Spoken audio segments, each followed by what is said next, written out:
Hello friends, ఇదిగోండి నేను నా డైరీ ఫామ్ కోసం అని కింద గ్రౌండ్ ఫ్లోర్ మన గ్రౌండ్కి ఫ్లోరింగ్ చేపిస్తున్నాను ఫ్రెండ్స్. ఫ్లోరింగ్ అంటే మామూలు ఫ్లోరింగ్ కాదు, మన ఇది కాంక్రీట్తో ఫ్లోరింగ్ చేయిస్తున్నాను ఫ్రెండ్స్.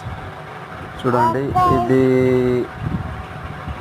మిల్లర్తోనే వేయించడం జరుగుతుంది ఫ్రెండ్స్. 30x30 ఫ్లోరింగ్కి ఇంకా సగమే అవుతుంది,